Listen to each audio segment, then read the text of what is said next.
women are taught to be in competition with each other and be pitted against each other. It's really so hard to unlearn that. Once you're able to lose that conditioning, it's amazing because now you can fully feel supported and support other women. Right. That is, as we've discussed, my biggest kink is like having people feel safe, seen, and heard. Welcome to today's episode of Universal Intimacy, a podcast where we explore the intersection of science, sex, and spirituality. I'm so thrilled today to be joined by two phenomenal women here in Chicago who are really revolutionizing the experience of the femme-bodied individuals and those in their lives.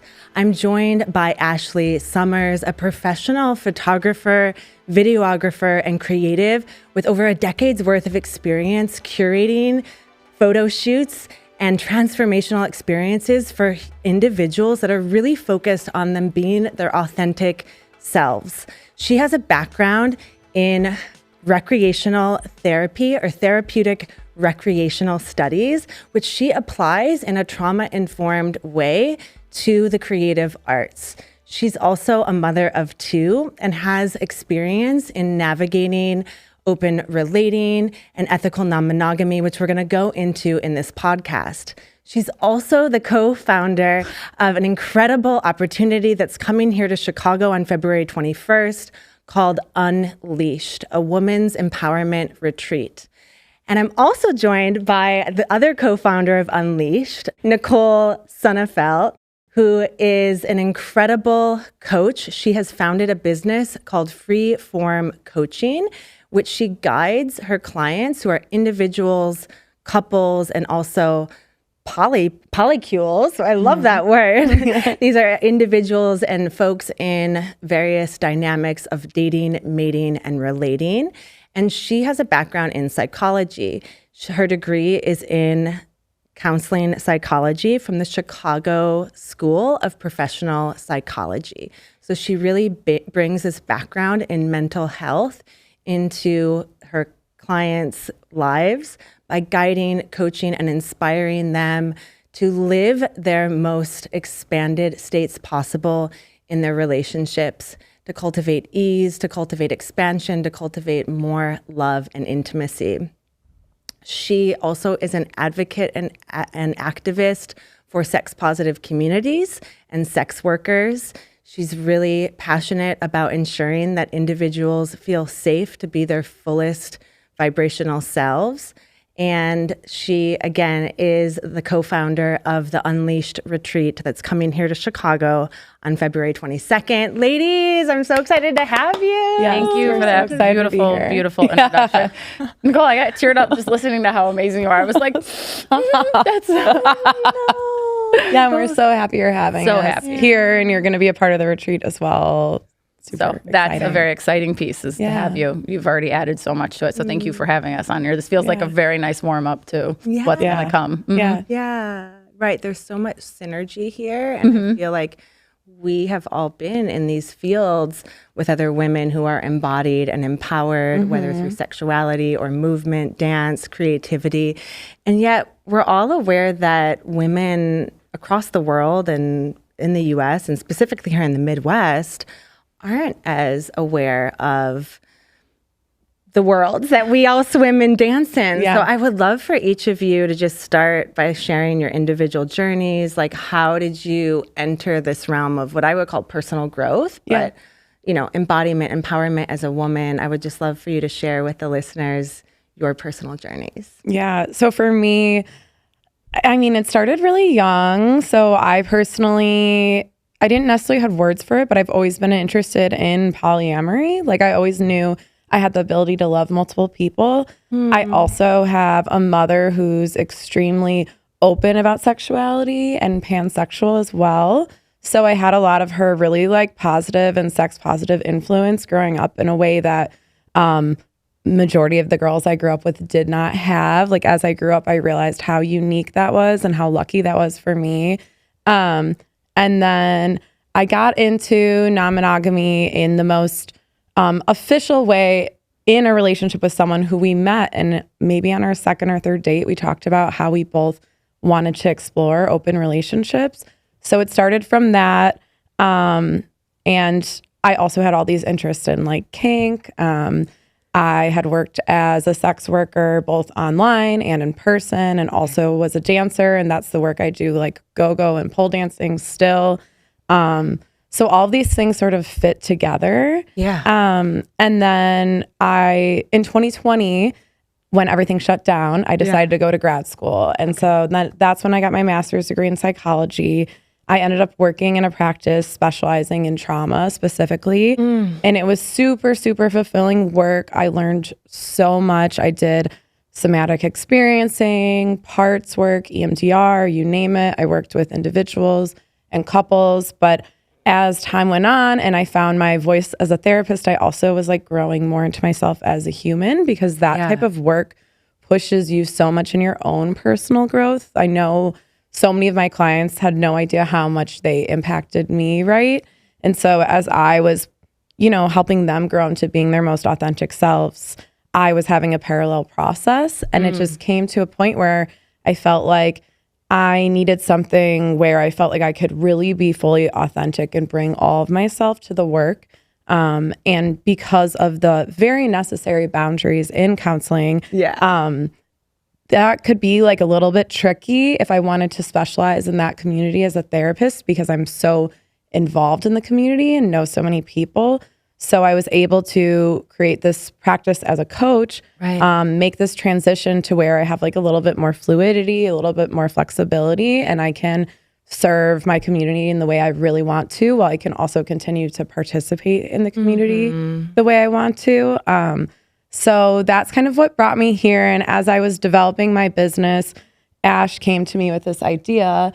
And I don't know, should I tell her how we met now? We'll wait on that. Okay, because it's so very related. Okay, The very first thing you mentioned in terms of your upbringing, you named a term that I would love for you to unpack and explain. Pansexual. What does that mean? Yes. Right? Like listeners, I mean, for us, like we all use these terms. We know what it is. Yeah, great question. Yeah, like what is pansexual? So pansexual is when you are attracted to people regardless of gender. So gender doesn't matter to you. It's more about what's within them. I believe that's correct, right? Yeah. Beautiful. Yeah. What a beautiful upbringing to be raised by a mother who is just open and sounds like open and free in her expression of love. Totally. And that's something I know I still uniquely am so lucky to have, because she's so supportive of my business, everything I do. She knows about my experience as a sex worker, all these things. And I know so many people, especially in the non-monogamy and sex work community, have to hide those things from their families. So I'm just so blessed to have that supportive person being my mom. Like, when I tell people, they're like, "Oh my God, are you kidding?" I'm like, "No, I'm literally we all want your mom. Person." We all want your mom. She's really cool. I'm trying to get her to come to Unleashed. So we'll see. Yeah, I'm gonna give her a call. What's her name? Colleen. Colleen, This is a direct call to you. I want to meet you, hang out with you, and please come to Unleashed. Thank you. Thank you so much. I love your daughter. There you go. Yeah, she's cool. Oh my gosh. Yeah. And then like the other piece I'm so curious about, as you mentioned, the scope of the work as a clinically trained psychologist, and that shift of basically saying, I'm a part of this lifestyle that I love for myself personally, and yet I know I'm limited in the scope of the work as a psychologist to be able to like fully go there with clients. And I don't know if you do any hands-on body work, but like even for myself, I knew, okay, I don't want to go back to school to get a degree, because then I'm going to be limited with what I can and cannot do with my clients. Like, like the fact that a psychologist or a psychiatrist can't even hug their clients, like they can't cross the boundary in touch, and knowing that like touch is medicine and needed by so many humans. So was that part of like your thought process with coaching, or was it specifically because you felt into the limitations regarding like queer community or sex positive community and all of that? So that is such a great question, because it's multiple things. We have those really strict ethical boundaries as counselors, to where if I ran into someone at an event, I could basically never be their therapist, because they have a very strict no dual relationship rule. So for example, I dance and perform at parties within our community, if someone saw me performing there, right, I'm very scantily clad or I'm pole dancing, I could not be their therapist, right? However, I could be their coach because, and that's also what's attracted the clients I have so far to me, is that they know how sex positive I am. They know the experience I have. And so when you're talking to these like boundaries, right, there is one framework of psychology, relational psychology, which is one of the frameworks I fully believe in and practice from. And the main premise of it is that connection and belonging brings true healing. So your relationship, the therapeutic relationship, is more impactful than any therapeutic tool you can use, any technique, right? Yeah. But then it was so strange to think about, like, well, if I want to work with my community, that means I have to take a step back, and now I can't have the sense of connection and belonging. And if I don't have that, I can't be a good therapist because I'm not fulfilled in my own life, or like vice versa, right? Like I can't, or if I want to continue to like move in my community the way that I do, I will have to like keep my specialty as something unrelated. Right. Yet I want to help my community have that sense of connection and belonging through healthy relationships. So it's like kind of an ironic thing that what I knew brought healing, I wasn't able to do because of the boundaries within counseling. Yes. Does that make sense what I'm saying? No, thank you so much for naming that. I think it's a really important reference point for everyone to feel into, and why I know I too is called to become a coach, right? Yeah. Because we're not limited by the scope of the work. And even what you're mentioning with the relational, that actually happened to me, where I saw a client outside of the scope of the container of our work. And I just immediately like went up to him and started a conversation.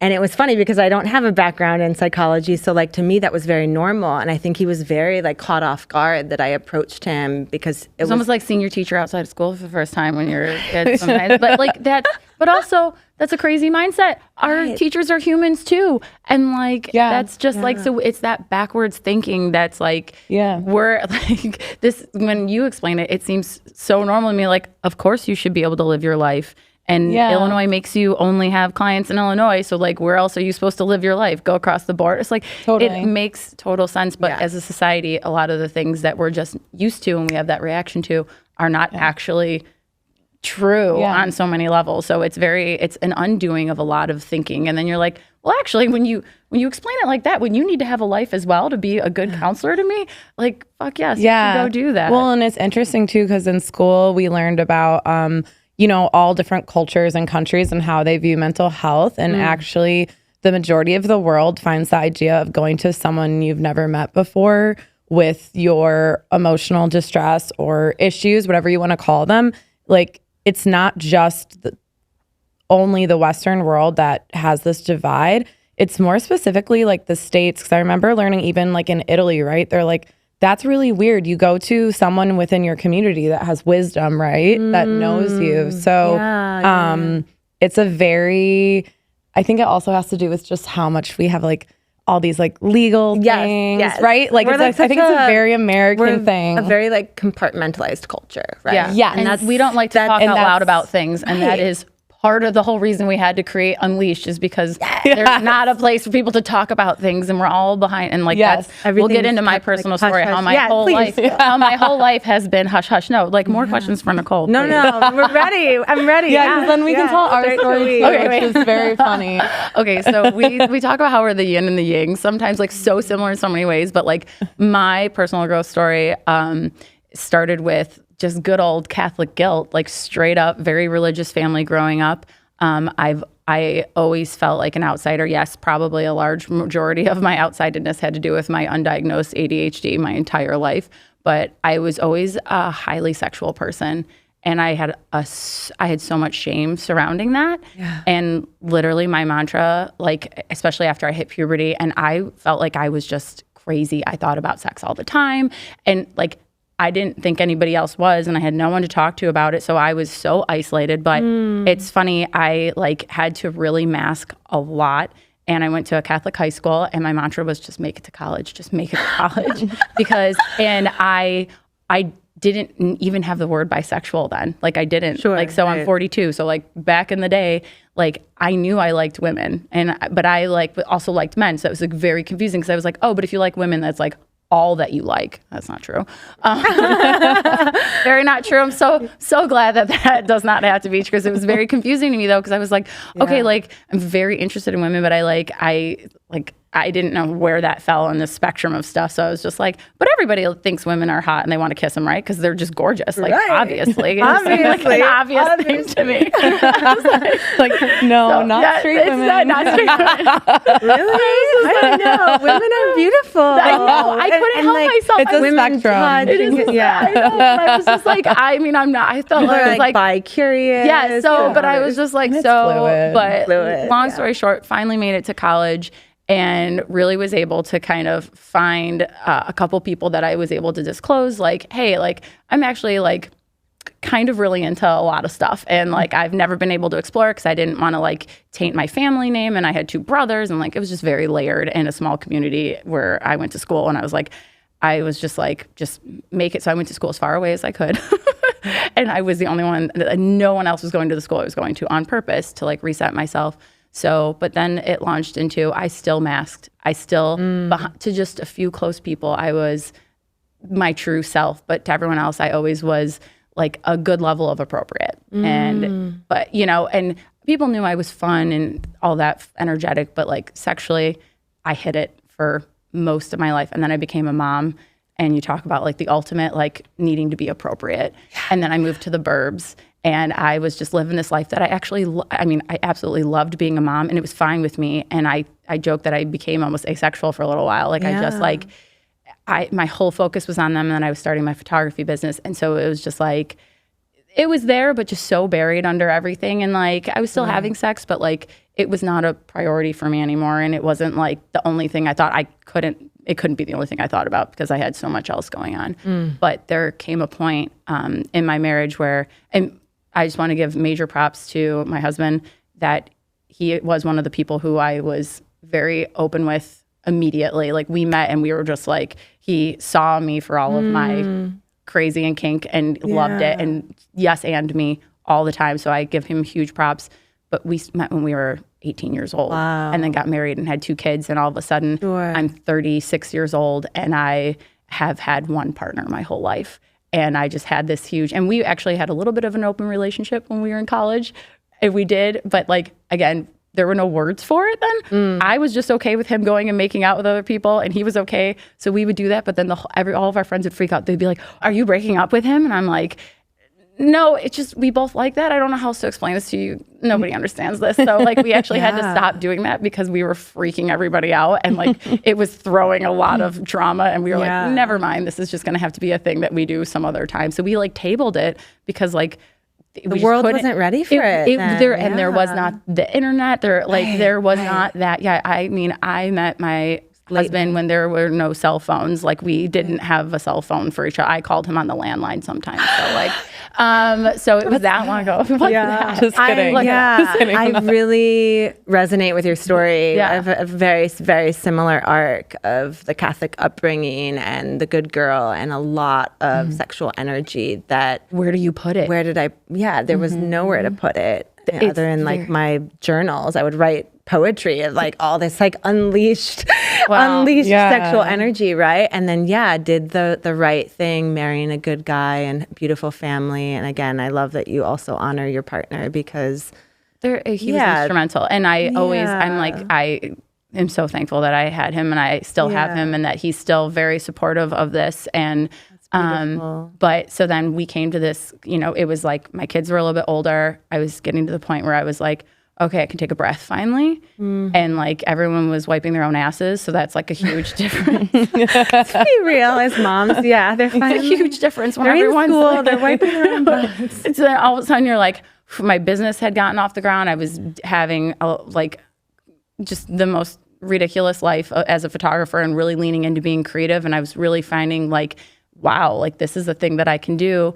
But also people are also like, as I started being more of a creative and a photographer, I was like, people are really looking to me for a lot of things. And I started feeling like I'm not really quite showing them all of me. I kind of felt like I was showing up really falsely sometimes because I was like, I want to talk the talk, walk the walk, do the whole thing. And they sensed it from me, and then I would put a barrier up. So I was like, so hard. It's so hard, but it was a lot of this sexual energy. And then I started shooting boudoir for clients. That was something I didn't intentionally. I started out as a family photographer.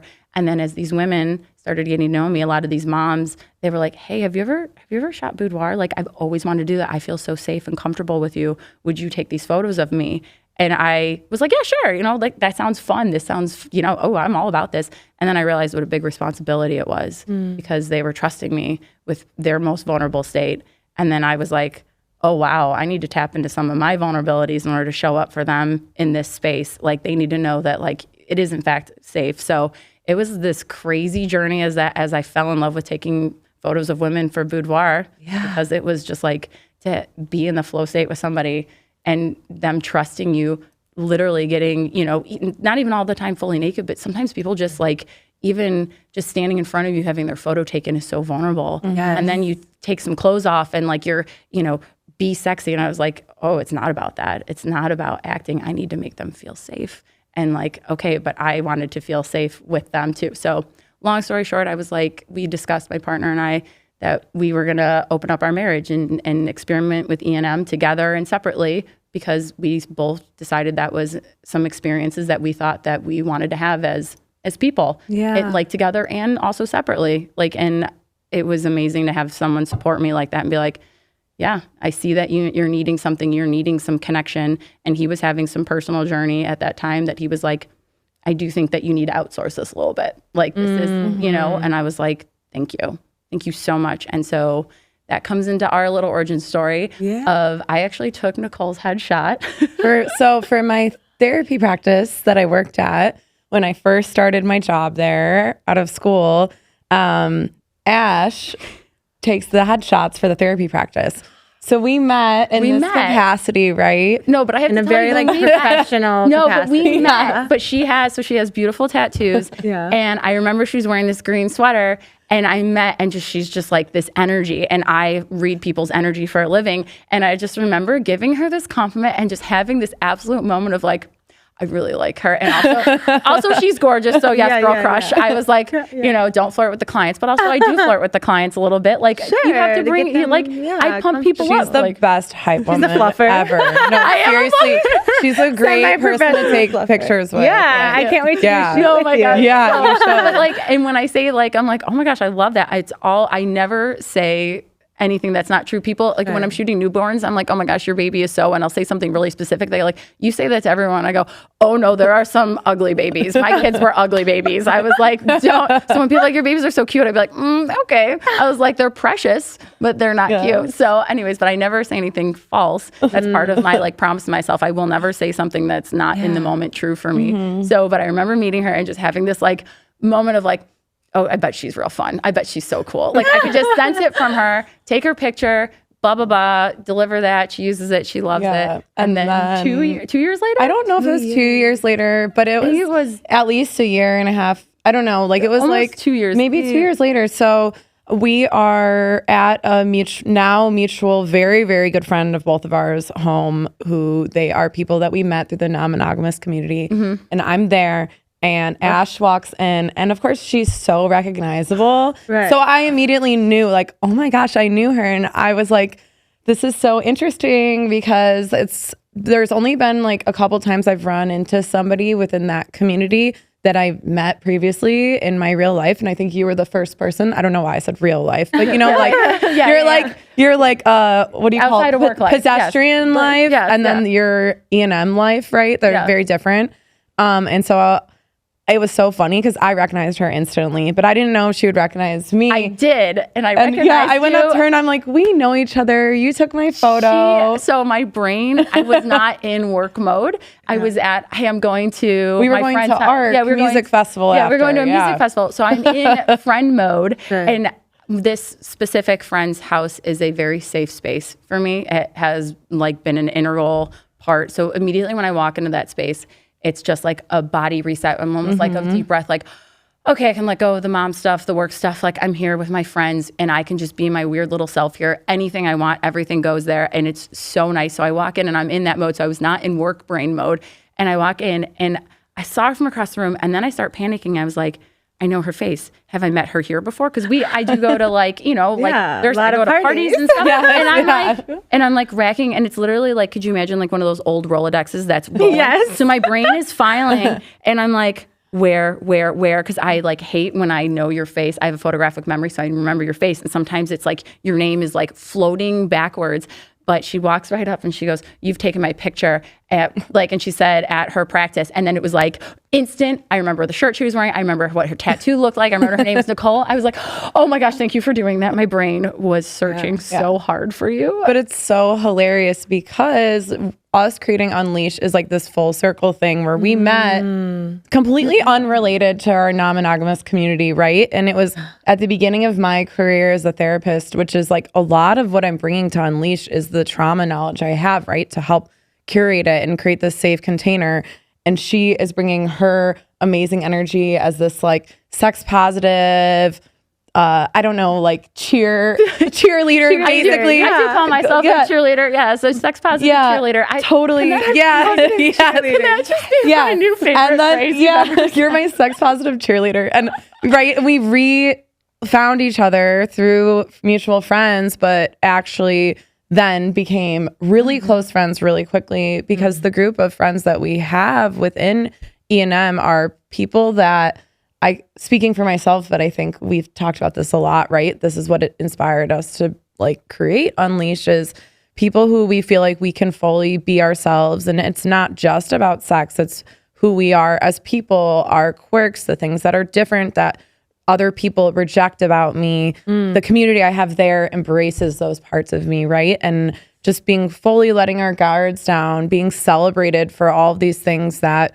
a lot of people wouldn't celebrate us for. And we found this space where we could just be fully ourselves and feel safe to do so and feel really, really supported. And so we're just wanting to bring that to other women because we realize how lucky we are in that. We've always had these deep talks of like, sometimes like we'll just be out like with all of our friends and I'll just go up and I'll whisper, I'm like, can you look at this group of humans that we're with? Like, how is this our lives? Like, I think about myself 4 years ago and like, I have good friends and like, I have my mom friends and all of that. But like this group of people knows like every single aspect of me, like very deeply, very vulnerably, and has seen me on bad days, good days, and all of the in between, and still are like just right there with you. And so it's like a different, so we always just said how lucky we were. And she's like, I hear this all the time from my clients that they don't feel that community. And I hear it from my mom friends. They're like, Ash, I wish I could just be your friend and hang out with you more. Like they look at me and they're like, they see me now living this unapologetic, very genuine, put myself out there life. And I'm just like, you can. Yeah, and they'll be like, oh, I saw you went dancing last night. I don't know how you do that. They're like, I used to dance. I used to do this. Yeah. And this is a story I just hear over and over again. I was like, you just need permission. This group of friends. So true. Yeah. This group of friends gave me permission. That's basically it. Yeah, I love that. Yeah, the piece on community is so critical to presence because people often will think that, oh, you're sex positive or ENM or you go to play parties and it's a group of like weirdos and misfits, you know, or and everyone's just immediately and everyone's just having fucking, sex. You know, and it's like no, like you've shared, like these are the people that truly hold all parts of you and accept you for the totality of who you are without judgment. And there is safety in that, and it's not what people think of when they think of safety. Oh, it's a safe space. A safe space in a lot of like yoga or spiritual communities are essentially these spaces that to me are not safe because there are people walking around, like I like to say, heart up, right? Like their hearts are open and their minds are open, but they're not connected to these lower chakras at all. So when you get into these spaces and you start dancing your body seductively or erotically, immediately they go to judgment, right? And I honestly, y'all, this is such a blessing to be sitting with you both here today because I still feel that I'm entrapped in judgment.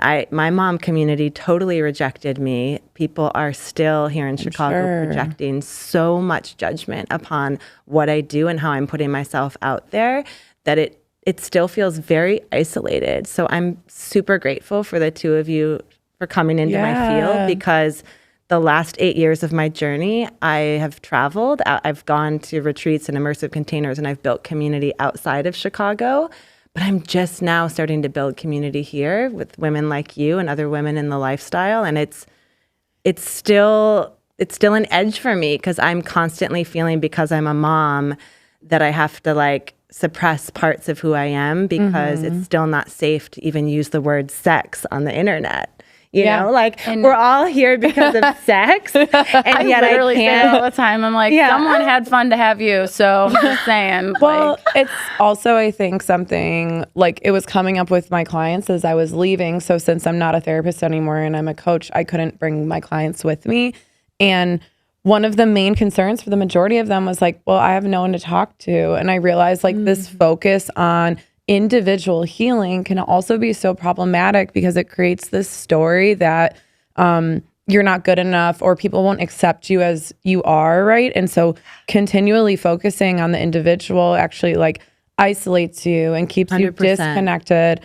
And just how I was talking about, like I was telling her when I was trying to figure out what to wear, like I'm trying to figure out now that I'm like an ENM coach, right? I can have this new way I present myself, because as a therapist, I don't want to bring any of my sexual energy. I would have to dress so mousy. I was so afraid of clients being attracted to me, but like I'm somebody that has such a strong sexual energy that no matter how hard I try, I like can't keep it in, right? I'm telling you. You had like, on the Zoom call when I met you, you had glasses on. I was like, Nicole's like a hardcore therapist. I'm like, she's a somatic therapist.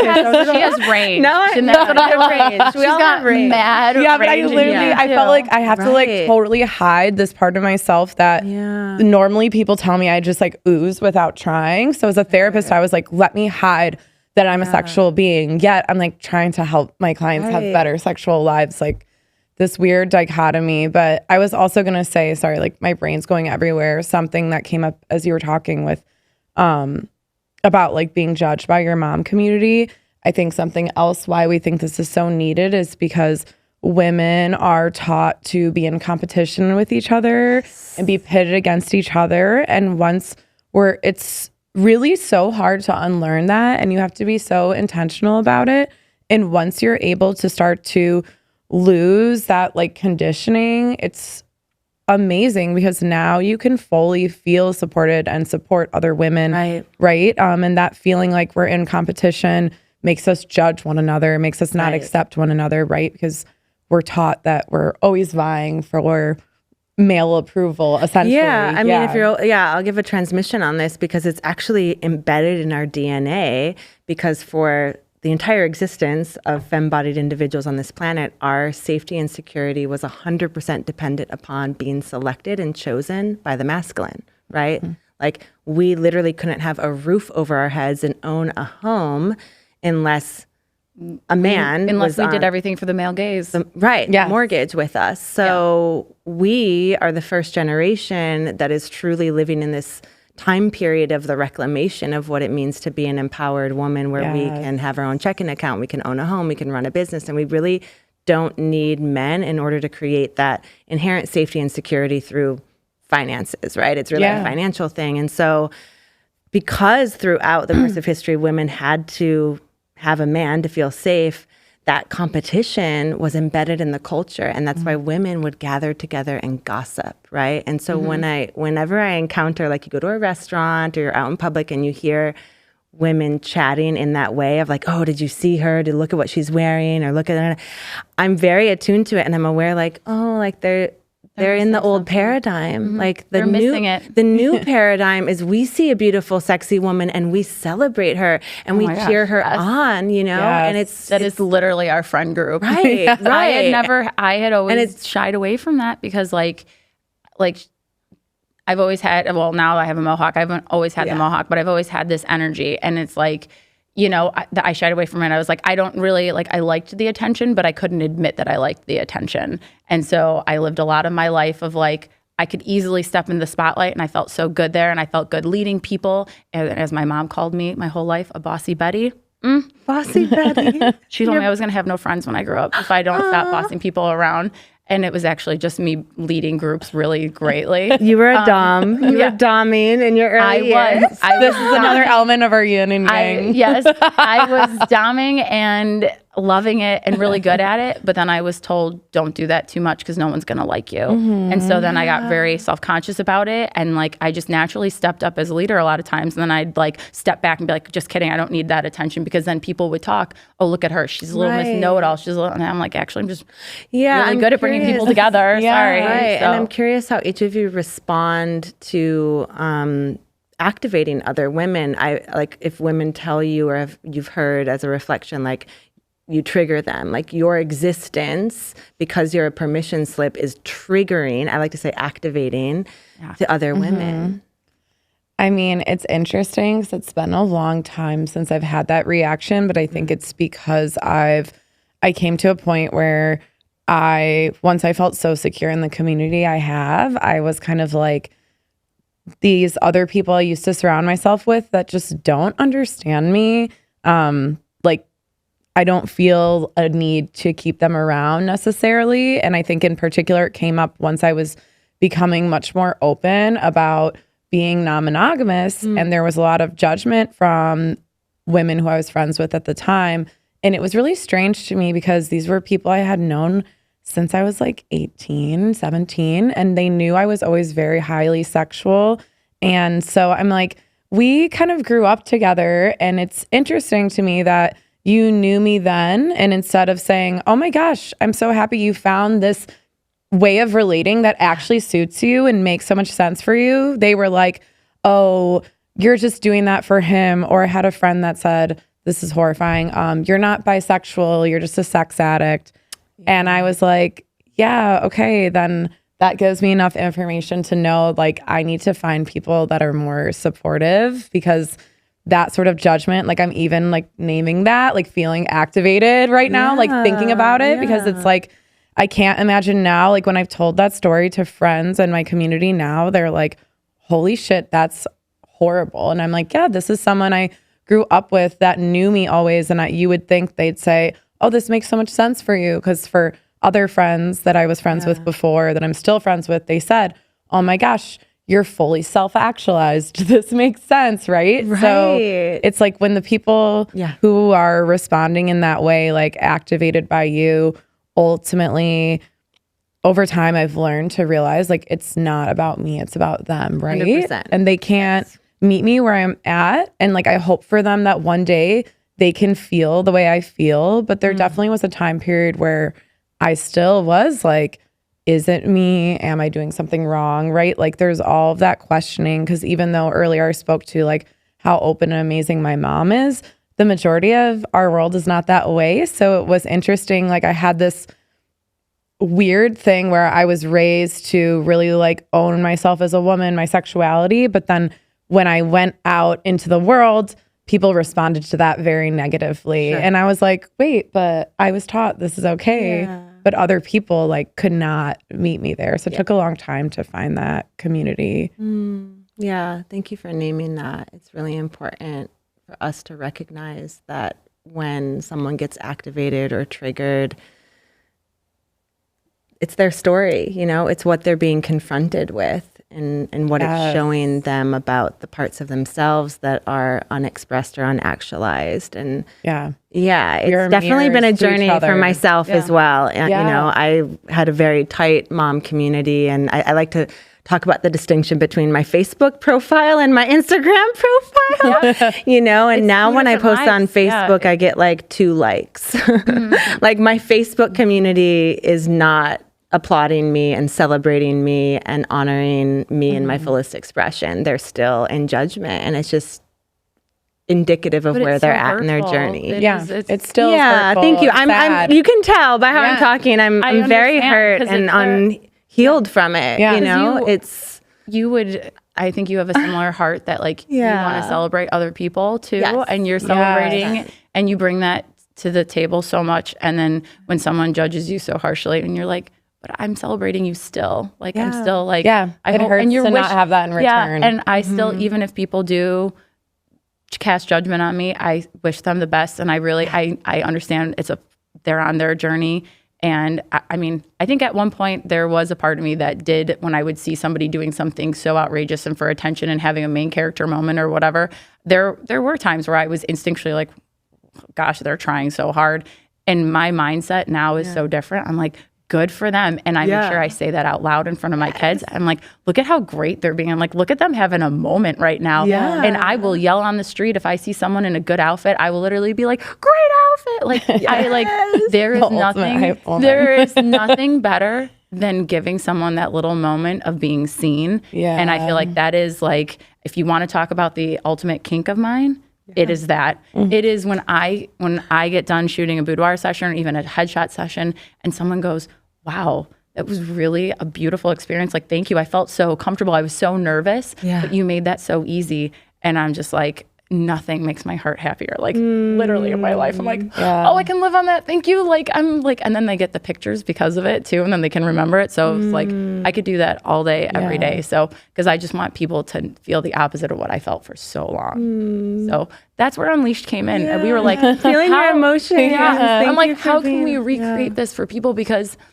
I'm super outgoing, you're super outgoing. And it was still hard for us as extroverts and in like constantly communicating. It took years to get here. So I'm like, how can someone who does not have the access that we have, and like, we don't think that everyone should be in the ENM community. Like, that's not for everybody. And that's not where everybody needs to go with it. That just happens to be our story and that worked for us. But like, we realize the majority of people, that's not going to be how they find a community. So we were like, how can we take the best parts of the community that we have, that we know exists just within deep female connection, which is the hugest part of it. I'm like, how can we give it a little bit of a container space? Where can we bring people together to get everyone to just like regulate their bodies together, listen to some women, do some movement with you, and just really get an attunement with each other, and also just have a chance to meet other people like how we met. Like, just give everyone a space to meet together and like have some organic conversations and connect with people, because everyone's there. That's the ENM community. Everyone is there in a certain mindset of being open and not just heart up, heart open. Heart open community. And it's not, that's why our friend group is so close, not because we're all hot and we think each other are attractive. It's we're all heart open. And when you step into that space, it changes you. And it has literally, I just made a reel for us today, and we were like, screw the boyfriend glow up. That was like the trend on TikTok, where everyone shows their boyfriend before they started dating him. And then afterwards, I was like, we've had a friend glow up. Both of us from 4 years We look completely different. We look completely, the smile, the energy from her pictures and my pictures. And I put them together in like a little reel today. And I was like, oh my gosh, like that is the power of strong female friendships and open-hearted community people. Like, literally every single aspect of my life has improved. Like my business, who I attract through my business, like all of that good stuff. And that's the piece too that I don't think people talk about frequently enough. There can be a fixation on the sexuality and the embodiment and the sensuality. There's also almost a distortion and projection on that when, like you said, the ripple effect outward of how this impacts how you show up for your family, for your community, for your job, right? It's about health and wealth just as much as it is about like sexual expression. And speaking of us being yin and yang, as we were talking about this, like her considering herself to be hypersexual. So within my journey of ENM, I've discovered that I'm a little bit demisexual, which is when you need at least like a baseline emotional connection with someone in order to like feel sexually connected. So there's also a term like sapiosexual, which is like intellectual, like it's a term similar to demisexual. It's kind of the same thing almost. And so it was interesting because like initially exploring non-monogamy with my ex, it was all about the physical aspect of things. And that's how I started too. Yeah. And I was like, but we would go to these parties and I'm like, maybe it's not for me. Like, I can't really like get into it or enjoy it. And like, I loved that he was enjoying himself, but I really couldn't. And then once I actually just started to build real relationships and none of these people are my romantic partners, but we have emotional connections, deep friendships where I feel safe and seen. I was like, oh, wait, how funny. I just need to feel connected and safe. But it's interesting because I can be hypersexual in the right scenario, but I've discovered this about myself because of the fluidity these relationships allow us to have. Like I can be closer to people than you would get maybe in like normal relationships in a monogamous mindset, to where, right, like I do really sex positive things and perform at very sex positive, sex forward events, yet I will literally have sex for 3 months and not even notice. And people are like, are you okay? And I'm like, I don't know, like sitting up all night and having a deep conversation with you was the most fulfilling thing I've felt in like months. Like, I'm okay. And like, that's the thing, like, like my ENM journey has gone through and through some phases. And I think it was like, it started out as a sexual thing of like, oh, I have some like checklist things that I would like to explore. And it has gone so far into, I just love these beautiful humans as people. And like, that's what it's about. And the sex aspect, like Nicole said, is like, kind of an afterthought so much of the time. Like that's not even the main focus anymore. The last ever. party I was at, I was like, it feels like we're more like hanging out. You know, like you're hanging out by the kitchen island. Everyone's like naked, but like you're talking, and then like, or like the hangout that happens on like the couch area. And there was like very little actual sexual intercourse. And I was like, this is so interesting. And I think it is because we're becoming closer as a community, and the women we've created like our own lifestyle women community, which the two of you need to be in this. Like we need to start to merge our fields. Well, that's kind of how I found you on the internet. That's right. You are in that group. Yeah. So what's funny is like our friend group, like the 99.9% of the time, it is all just hanging out with each other. Like that's like, we do life stuff together. We plan trips together. We do like, that's like our friend group. And like, I actually, out of our friend group right now, none of them are my partners, like romantic or sexual. Like it's just a friend group. And like it goes through, it's evolved into something. And I never saw that coming. Like in my life was not gonna be like, in 3 years time, all of my like closest, bestest friends who know me the deepest are going to be from this community of people that I'm going to end up meeting. Like I didn't have anybody, I started this solo. Like I didn't know anybody. So it's just been the craziest thing. But again, we just find ourselves so lucky, and we are like these core things of just heart open. We want to bring together all these heart open people. And then Nicole brings such like trauma informed aspect to it. So when we were creating Unleashed, she was like, we need to do this trauma informed because we might bring up some stuff. So we have this amazing lineup of speakers and presenters, and we're going to be talking about topics and asking people to reflect on topics that may be triggering. And she was so amazing, being like, we need to make sure that we have places for people to go. Maybe they might trigger something. It might become like we might be unpacking something that they're not realizing. So I mean, we're going to have like, I'll be also helping run the event, but I'm asking some therapists I used to work with to be there to volunteer if they need to hold space for people, help people regulate. Cause I was saying, right, like where we're at in our journeys, off the cuff, we're like, getting in touch with our sexuality, no big deal, right? But we're really talking about unlearning shame and embracing womanhood in whatever way it means for us. And so a lot of those things people are going to be unlearning are rooted in trauma, whether it be not necessarily like one big experience that happened, right? But like cultural trauma, societal trauma, right? And how they put these deep-seated beliefs, like what we were talking about with women having to fight for male attention, right? These are like programmed into our system, and those are traumas in their own way. And so thinking about how we're curating the day so that people's systems can handle it. We're making spaces so that if people need a break or they need someone to talk to or regulate, they can do that.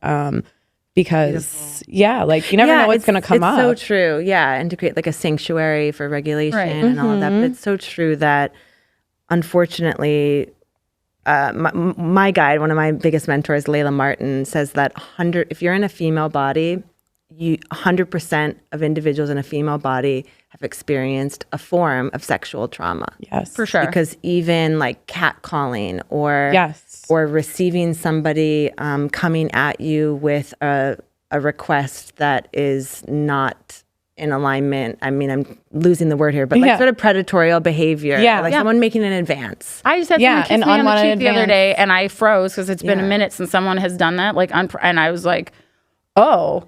Okay. Like you did not get consent. I was like, I did not consent to that, and I was like, it took me, it caught me off guard all the time. And here I am, constantly. don't or fuck even with me, and it still happened. or even told like based on what we're wearing that like we deserve, oh, you want to get fucked because you're wearing that. I mean, even that simple like projection that gets put upon women when we're just like wanting to be in touch with our own bodies and we're feeling really good about ourselves, and maybe I'm dressing the way I dress for me or other women, and I really could care less about men, you know, and it can feel so. Anyways, 100% of women have experienced trauma, and we are unlearning, and we are like carving out these new neurological pathways of like, what does it even mean to open ourselves up to receive or to create a boundary? And I've noticed in my own co-ed workshops that involve utilizing the body's innate technology of breath, sound, movement, and touch, that single men are coming because everyone's coming because they want connection, right? As we mentioned earlier, we want connection, we want community, we want to feel a sense of belonging. And because of COVID and everything that's happening with technology and sociology, we're more isolated than ever. So great. I love having in-person workshops. I love that you're hosting an in-person event because we need connection beyond the digital realms. And part of connection to me is touch, right? Is learning how to give and receive consent-based touch and to feel safe in your nervous system to both give and receive touch. And unfortunately, because so many women have experienced so much trauma and they haven't done the work they're afraid to touch. So like we give folks options of like, okay, even though this is this give and receive ritual or practice in which we're showing them how to touch, right? Yeah. Women will, instead of receiving touch, they will default to, I would love to receive a compliment or tell me more about your journey. Like women are very open to verbal and emotional connection, but the minute it involves physical intimacy, that's when the majority of women, I'm not saying all, but like, let's just say like 80% of the field will shut down and not feel safe. Even though we've created the structure and the systems and the frameworks in which, you know, we've given them all the tools to feel safe. But it's sad to me that the default, because of the trauma, is still, it's not safe to be touched. Therefore, you can talk to me and connect with me emotionally, but to actually come into my field energetically and physically, that feels unsafe. Wow. Yeah, that doesn't surprise me, because what I'm thinking about now is how many female clients I worked with as a trauma therapist who had the realization in our work together that they were dissociating during sex. And that realization and that exploration, like they're doing it because they think that's what they're supposed to do for it to mean that their relationship is healthy, but they're completely shut their brain off, right? And then they wonder why they can't have a orgasm, a vaginal. Yeah, I mean, they're totally disconnected. Over 75% of women have never had a vaginal orgasm. They've had clitoral orgasms with vibrators, but to have a vaginal or a cervical orgasm, which is where it's at, by the way, ladies. Like if you've never had a cervical orgasm, oh my God, hire one of us to help coach you to get there, because they haven't felt safe in their nervous system. It's a mental, it's like literally, and that's what we're trying to do, is like getting people physically in this space together. And like, obviously we want to start at the ground level of like, hi, we're here. Let's talk about why we're here. And I think that's the main thing. Some people have just been like, what is Unleashed? I'm like, this is not a dom course. This is not, hey, we're going to get you all together in the room, give you a leather whip and be like, well, I'm in charge. Like, that's not what this is about. This is, my journey specifically I was always kind of in this little dommy role. And I had to recognize that sometimes I just want to be held and told that it's okay and to feel safe with that touch, because I often took the role of initiator and leader, because then I was in control of when I got touched and how I got touched. But for me, actually letting go and becoming unleashed was showing that softer side of myself and saying like, actually, I would just really like to be touched like this, softly, calmly, and for, you know, it to go slow and for us to feel things instead of me being in charge all the time. Like I'd like you to take over a little bit. And so being more submissive was actually some of like what I had to unlearn in our group, and like feeling so supportive in our group and with partners to be like, okay, actually this is what I'm in the mood for. Like really sensual and soft. And like, I just need like a moment. And so we want to, at Unleashed, like we are starting with some talks about shame, because like you said, all women have some kind of shame, trauma, like it's there. And so we want to identify that, feel it. And then we have this beautiful therapist, I'll be coming in and she's going to be doing some grounding exercises. Yeah. And then we're following it up. So we're taking people on this journey of, you're not just sitting there listening to people talk at you the whole day. We want to hit all the senses. It's very somatic. And Nicole has been integral in making sure that the flow of the day is trauma informed. And also we're taking you on this journey, but it's still like you get to decide on how you show up. We're titrating the nervous system. We're titrating the nervous system. That's where you're coming in. And then it's beautiful. So the morning, we're all going to sit together. We're going to have some group movement. We're going to do, listen to some talks, and we'll have some reflection time. And then the afternoon is workshops.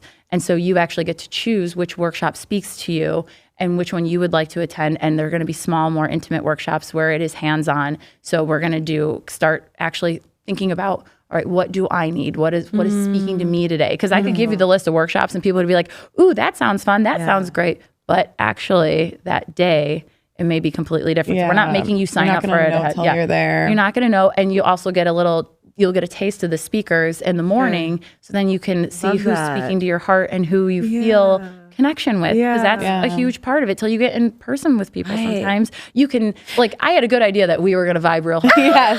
But now like being in your presence and like just the three of us together, that's a different feeling. So we are really trying to emphasize that this is not a course. This is not a course that you're going to come to, that you're just going to check a box off, but we're giving you permission to come show up as you are, figure out what you need. You've read all the books, you've gone to therapy. What are you not feeling? What are you, like, what is that? And what you're speaking to with the three of us, that's co-regulation, right? Like the way that our nervous systems are reacting within each other or with each other, right? And how like vibes is a real thing, right? That's our nervous systems interacting and like, oh, this feels nice. These nervous systems together feel like they can do a little dance. The three of us have a really wide range, which I too. love. So I'm like, And I love that you named, Ash, that, because Unleashed, a lot of people will see the word and they may see some of the promo. There was that beautiful reel you did of it was on Michigan Ave. I was having a main character moment. It was really fun. But you call it the main character. I call it, that's in terms of parts work, you could call that that your inner exhibitionist. Yes, and that's exactly what, and I tap into it and it's real fun. And I've been leaning more and more into it thanks to this friend group, because I've never, I've walked into a room with them and I was so nervous about what I was wearing, and every single one of them turned. And in my old life, it'd be like a bunch of judgmental women just being like, think of every movie you've ever seen where the main character has a glow up and they walk in and all of the bitches are like the hair. And so I walk into these rooms and your body expects that because that's what you've had your whole life. And this group of friends that we have just turn and they go, Ash, oh my gosh, what? Yes.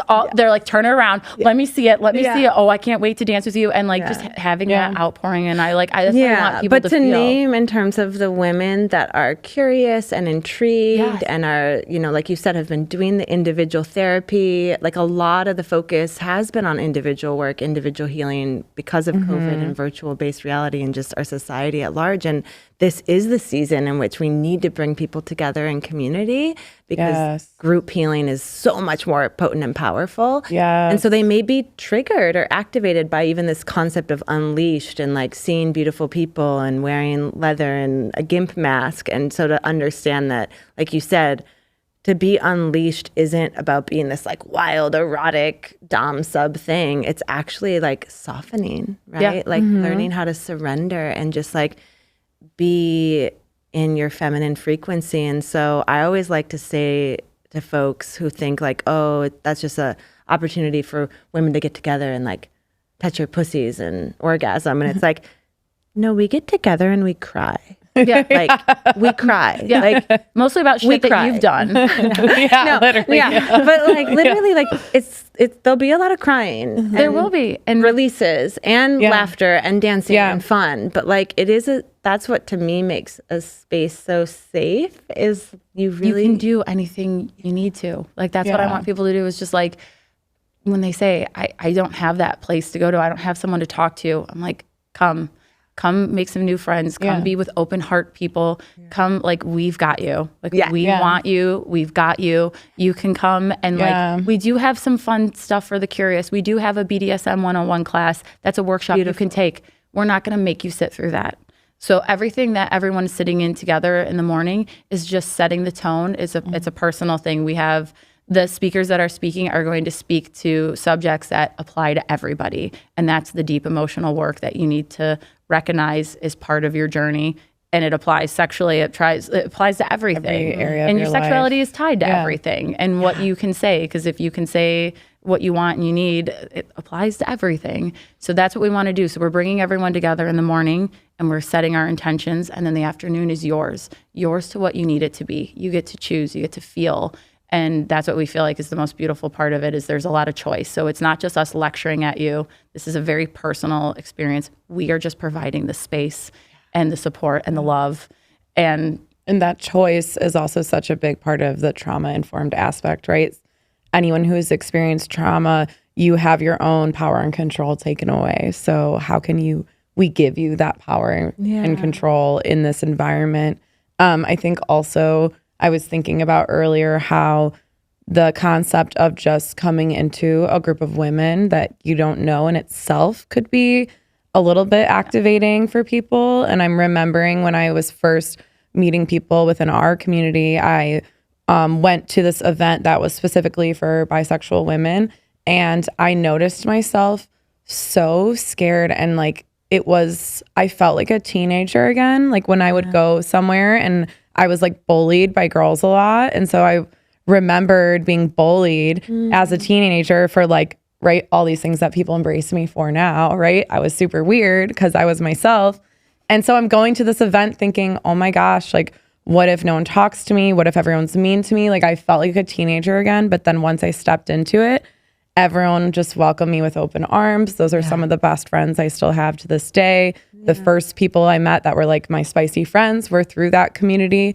And it was just so interesting to think about like, wow, I didn't realize like how much this experience of women being pitted against other women actually impacted me so deeply that as an adult woman in my 30s, I was feeling anxious to go to this event with other women who share the same identities as me. Like, that's crazy, you know, but it's so real. It's so real. And so what we do often as women is we find a friend, right? Well, like, I don't want to go alone. So like, find friends, right? Bring it's a like, friend. That's like the epic thing to do is like, if that's coming up within anyone who's curious, it's like mention it to another female friend and be like, hey, I saw this thing.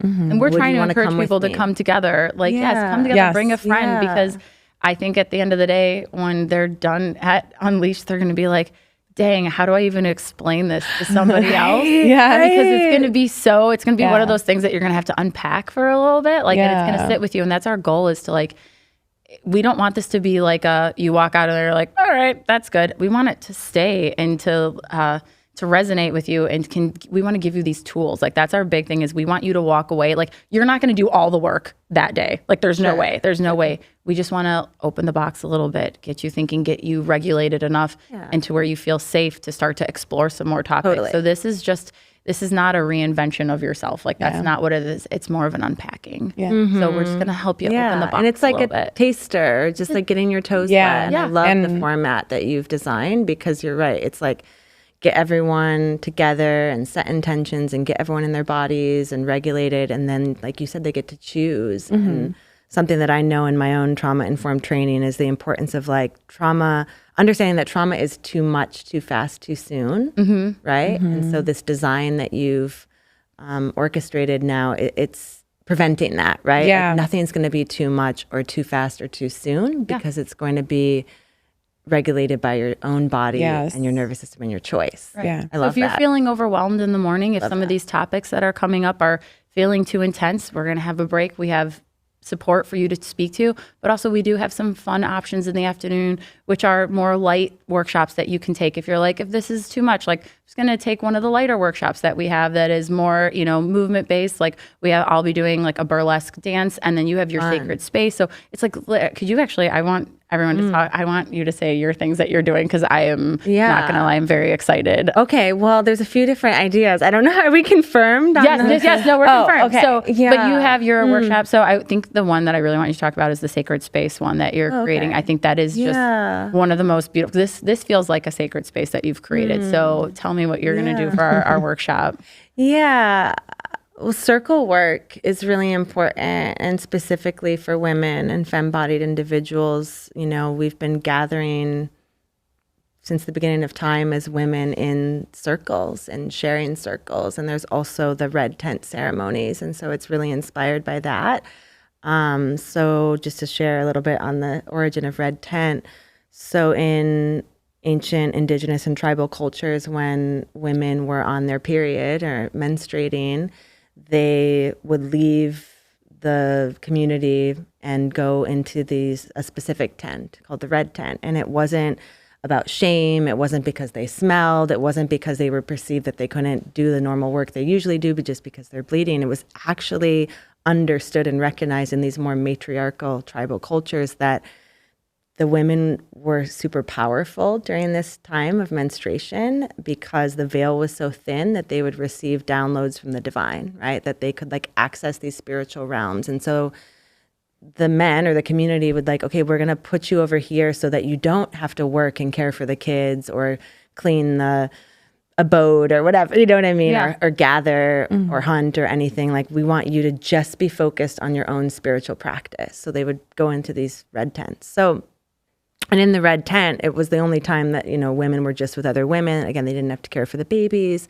And they would cry and process maybe miscarriages or death or loss of lives of people that they love. They would just talk about what they were experiencing in their bodies. So they were like initiation rites that happened from girlhood to womanhood to crone or grandmother era. And they would sing and dance and write poetry and just, you know, so anytime we're gathering as women, I feel like we're kind of remembering that's always been a part of what we're here to do as women, is gather just as women, whether we're talking over tea or drinks or hanging out with our girlfriends. It's like these are really sacred spaces for us to be fully unleashed and vulnerable and transparent and authentic and intimate and share our experiences. So yeah, the container will be opened in that sense of like calling in your ancestors and your lineage. I really like to open a container by naming, like, I am Josephine, daughter of Barbara, granddaughter of Josephine, and my maternal lineage is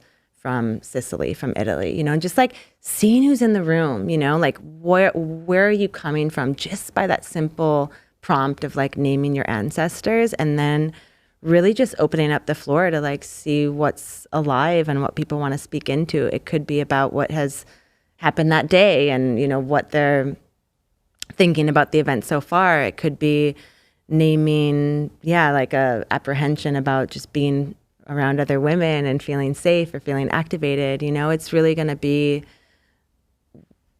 whatever gets activated in the field. State. You're going to flow exactly. into. We're just going to be flowing. You're a flow facilitator. I'm a flow facilitator. Yeah, I love that, totally. and that's why we're so excited to have you, because the more flow we can facilitate, because that is what it is. Like we want to create things for the people who are there. So I love that it's not a cookie cutter thing that you're it's not gonna look exactly the same as something you've done before. Will. Yeah, and the same, I mean, my work is always really about immersive embodied experiences. So the sharing circle really isn't, you know, I mean, again, women can move while they're in that space. You don't have to like sit there static and still. I mean, we can lay around and lounge and all that. But the other work in terms of introduction to Tantra will be a more embodied experience where there will be very little talking and more utilizing the body's innate technology of breath, sound, movement, and touch, and giving them these opportunities to engage with others in the space in like a nonverbal way. And I'll be guiding that through a ritual I call somatic pilgrimage, as well as elemental touch. That sounds so therapeutic. Yes. That sounds amazing. We have to come to one of your workshops. Yes, I know. I just promoted that thing. how do I attend? Yes, I know. Well, and that's been the crazy thing about Unleash when we came up with this idea. It was just like, honestly, it was like one of those things that we always kept talking about. And then Nicole was like, we should really do this. And then she started reaching out to people like you and some of our other presenters. Everyone Dr. we reached Kress. out to was so excited. And that was so encouraging and validating. Like your response to me, like, Chicago women need this. Like, I agreed with that so much. And so it's definitely missing here. Yeah, it is missing. And so we've definitely, this is, our first event that we're putting on under the Unleashed name, but our goal is to continue to be able to put these on in mini Unleashed and collaborate with you and start to really give more spaces like this, because it is so needed. And we know that this is a big one-day event, and we know, and we're so excited to have the lineup that we have. And we do understand it's a little pricey for some people, but I also am asking people to reflect on the fact that we have the speakers that we have and the presenters that we have coming. And these women bring years and years. Their brains are probably collectively worth, oh my gosh, in just formal training. Millions. And then millions of dollars. But then also the informal, the experience and what we're trusting our presenters with, and the space that we're creating, it takes resources. There's always power of being in the right rooms at the right time. Right. And this is going to be an experience where, like you said earlier, it's going to be hard to describe it to someone that wasn't there. So it's going to be one of those moments where you just had to be there. And it's an you just had to be there. It's an investment in yourself. Yeah. It really is. If you're in the Midwest right now and you're even interested in a sliver of any of this, it's you have to be there. You have to. And I just think about the things that we spend money on. I mean, it's not cheap to go out for dinner in Chicago. I know that I will a lot of times put a lot of money in. So I'm like, if you were to tell me you can go out to eat 2 less times this month and have an experience with a community of people and possibly meet your new best friend, and a life-changing friendship could come out of this, I'd be like, yeah, I won't go out to eat for 2 years. I would want that, because we've said that our friend group, I'm going to try to not start crying, that our friend group, thanks, babe. The things that we've experienced through our friend group is worth 10 years of therapy. It shines such a light on yourself. When you start getting into real, true relationships and connections, you do so much self-work because you want to show up for your group too. Yeah. So it's well, and that's why I started my business. Initially, even as a therapist, I was kind of hush-hush about my experience being polyamorous, bisexual, a sex worker, all of these things. But as I developed this group of friends, it became more and more no, this is who I am, and I want to center this in my work. And I was so hesitant to go out on a whim and start this business. But as I started telling people in my community my idea, everybody's you need to do this. You have to do this. And one of my concerns was even though I'm solo, I don't have a primary partner, would people still trust me? And they're well, first of all, you're a professionally trained couples therapist, for one. Yeah. But you have the education behind it. But they're you're not just I'm good at telling people what to do. No, that's not it. It's but I had so much support from people that were you're so uniquely suited to do this work in a way that if I didn't have my community telling me that, I would still be working in my therapy job for sure. I needed my community to be able to do this. And so, having that community, having those relationships that really help you connect to yourself is so powerful and worth more than money can buy. For sure. And that's what that is our ultimate goal. We are not doing this for the money. We are literally wanting other people. We just feel so lucky and so privileged to honestly, I feel I trip and fell into this friend group. Yes. We want other women to also be able to heal in that way, the collective healing. That is, as we've discussed, my biggest kink is having people feel safe, seen, and heard. And I was how can I do that on a larger scale of people who are not in my ENM group? Because all of these mommy friends and all of my mom clients, it's just what I hear day in and day out is, I wish I could, I used to, how do I do that? Those are my main things that people talk to me about. It's a beautiful entry point, because it can be intimidating to enter the lifestyle. Yeah. And I know we didn't talk about that a lot. And so I want to do, before we wrap up, I'm going to do what we call rapid fire. So I'm going to say a word, and then I want each of you to define it. But again, not a long story. Keep it succinct to 1 to 3 sentences. Okay. Yeah? Mm-hmm. Okay. Kink. What is kink? No. I feel that's a therapist answer. I use that term very loosely. Just kink is anything that does it for you, that gets you going. It's anything that's outside of what's considered normal, which isn't really What even is normal? Yeah, Right. kink is becoming such a more common word. So it's Oh nice. man, it's like I've been put on the spot, and all of a sudden I sorry. forgot. Okay, I was that's like, wait, what is kink? Yeah. Kink is just My life. Great answer. Okay. Solo poly. Oh, that's me. What is it though? So it's essentially where you have the ability to love more than one person and sustain multiple relationships, but you are your own primary partner.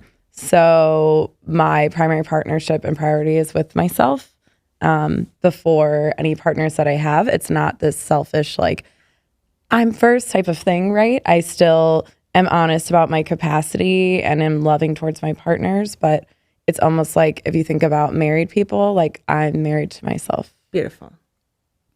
That's beautiful. I can't top that answer. That's Nicole. Like that's if you had asked me about solar poly. Yeah, it's just like I think it's just choosing to work on you and marrying yourself, but you still want relationships with other people too.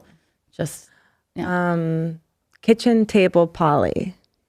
Oh, I feel like that's kind of like our friend group a little bit. Our friend group, yes, and it's funny. In a And way. like again, and we're gonna say What poly. is it though? Not everyone considers themselves poly No, per no, se. no. But kitchen table poly is essentially not all of your partners are in relationships with one another, but the idea is you can all sit at the kitchen table and have a meal together. So you all at least have friendships. Yeah. Yeah, At a and I think baseline. the reason why this is fascinating is because most humans that are putting their sexual desires and fantasies in the shadow, they think that if they have multiple partners, they have to hide them. Yes. Yes. Which Right. is not the case. Which is not the case, and that's what. But it's whatever- ethical non-monogamy Yes. or conscious poly. It's all about is that you're very open about communicating with your other partners, the other people that you are sleeping with or connecting with erotically or emotionally or whatever, right? So kitchen table means, because some people are poly, but They're parallel poly. okay, what is parallel? So parallel poly is like where your relationships are completely separate. So you don't necessarily have relationships with each other's right. partners. So- it's not that it's like don't ask, don't tell, but you prefer that your partners don't have relationships with your partners, whereas kitchen table, not necessarily sexual relationships, but you all know each other. You're like in a community kind of. Yeah, and you could invite both partners. Like, say you could go out to dinner with both partners, and that would be, just everyone hanging out. And sometimes like your partners would hang out without you and see each other just as friends. And we do have people in our circle who definitely live that life of where their two partners will go out and do something without them, and then so they have developed their own relationships and they all could go out together and have a good time. And like, I think that that's beautiful, but it's all on what people are comfortable with. Right. And there's some people who are like, yeah, I'd like that. And there's some people who are like, that would trigger me so much. I'd be so anxious to worry They wanna about keep like, the yeah. separation. So, and it's just like on a journey thing. Now, if you would have told me, in the way beginning of my ENM journey, that one day I would have two partners who are like joking around that they want to be best friends and they want to hang out with each other all the time. And I would have been like, that is not a thing with people. That's like for the movies, but that's Okay, we're going to get a little riskier. What does it mean to be spit roasted? Isn't it the same thing as Eiffel Tower, kind of, right? If you're in a femme body and you have one man that you're giving oral sex to and one that's penetrating you from behind. Yes. That's one in the mouth, one in the pussy. So it's just like so if you think about a pig spinning on a pit roast, but it's just like literally it's the same as the Eiffel Tower. I think it's But what very makes an Eiffel Tower if you're like upright? if you're Or the guys are like, if the guys are high fiving. yeah, I was like, we can high five if there was someone that's like, it's I think that's just another name for spit roasting, right? yeah, I think it is. yeah. And then there's like, hang on, then there's the Pierre or whatever it's called, the French Pierre. I looked this up the other day. Don't ask. You have been to me. France quite a few times. I know, right? No, let's not talk about it. Speak to French the Pierre. the ENM like guidebook or something that's not Urban Dictionary. Yeah, too, I've been slowly actually coming up with a glossary of terms on my website. It's just not finished, but I will have it. Maybe I'll end up putting some of these things on there. Yeah, I mean- people are curious and they're also terrified. Yeah. You know? So, but we do want to emphasize that Unleash is not the ENM push for people. Like this is not, we just happen to be very open to talking about all things. And I think Yeah. the reason I'm actually for the first time speaking publicly about being an ENM is because I want people to know it's okay to talk about these things. Well, and what I really feel, I close my eyes when I'm like just feeling into the feeling and not the thought. It's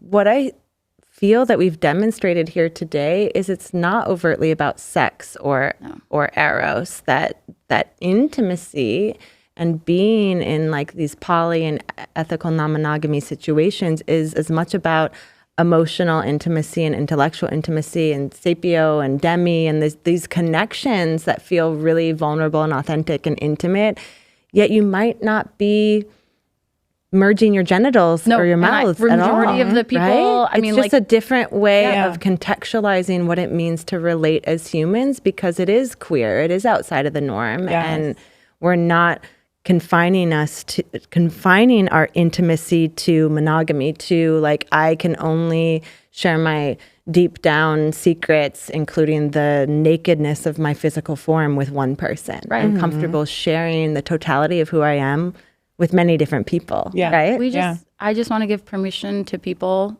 Like, I gave permission to myself that I'm going to live a little bit more out loud. I'm going to put myself out there a little bit more. And the overwhelming response, positive response I've gotten from the spicy community, as we'll dub it, and then I would call it the vanilla community, not saying that they're vanilla people, you're not vanilla people, but just like someone who's not in the ENM community, has just been so overwhelming. And majority of it, there is a shift that I see, especially with women, that they appreciate it. They go, wow, you're inspiring me to live a little bit more out loud myself. And when I look at the difference of how I used to be and masked, and then how I feel around these friends, and now even more, I live it not just with these friends now, I live it more and more out loud. I'm like, okay, I just want to give permission for one person to help them give permission to themselves, actually, to truly just be a little unleashed, just whatever that means for you, just a little bit. That's like my whole life. Yes. So how do folks sign up for Unleashed, and then also share with us individually if folks want to work with you, Nicole, or they want to book an epic photo shoot with you, Ash? Please share how folks can find you. First, want to touch on finding Unleashed. Oh, yes. How to get tickets. So Unleashed is you can find it online, buy tickets through thisisunleashed.com. Also, we have an Instagram, Unleashed Movement, as well as... Do we want to give a discount for anyone who's listening to this podcast and registers? So we create a discount I can make code? a fun little code. What do you want the code word to be? Make up a code word and I'll do it. What do we want it to be?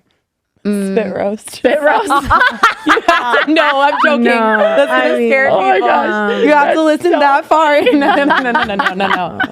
What is, We'll just have it just be podcast. Podcast. That's okay, great. yes. So people can get, I will create a super discount code for, we can do, because if they're listening to this podcast, then they're getting it. Tickets are, right now, the early bird tickets are still on, but I don't know by the time this podcast comes out if those will still be available. So, but this is unleashed.com, at Unleashed Movement on Instagram and TikTok, but also through Ashley Summers Photography. I have a link in my bio as well. As well as me at Freeform Coaching. Yes. And then if you want to book a session with me, find me on Instagram. That's the easiest way, at Ashley Summers Photography.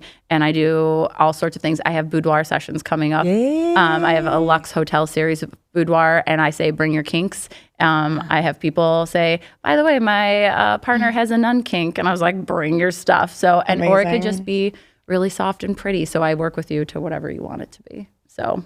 Yeah. And then to work with me, so I'm on Instagram and TikTok, Freeform Coaching. You can go to my website, freeformcoaching.com, and there's a little button to book a consultation, and you just fill out a survey kind of to give me an idea of what you're looking for. So I do free consultations with people just to make sure I'm aligned with the work you need, or if I need to refer you out to someone. You can also just shoot me a DM on Instagram at Freeform Coaching, and I work with individuals across the ENM spectrum. So if you identify as monogamous and you're looking to open up your relationship, that's a big population I really want to work with. So I can give people something I wish I would have had. People who just identify as swingers or lifestyle, consensual non-monogamy, ENM, polyamory, you name it. I'm very much of the mindset that relationships are what you make them. So I just want to help people co-create the most intentional and fulfilling relationships that is equitable for everyone involved, whatever that means to you. So I don't necessarily dictate that it needs to be one way. But yeah, so either shoot me a DM or go on my website, freeformcoaching.com. Yeah. All right. Well, thank you both so much for being here. I'm so excited for Unleashed. Just remind us again, the date, the time, the location. It is February 21st, coming up so soon. It's held in Logan Square at Le Loft, which is also women-owned by 3 women. Love that. And check-in starts at 8 a.m. We'll start speakers at 9, and it goes till 5 p.m. It's a full day, and lunch is provided. So, Yay. yeah. Yay. So excited. Thank you so much.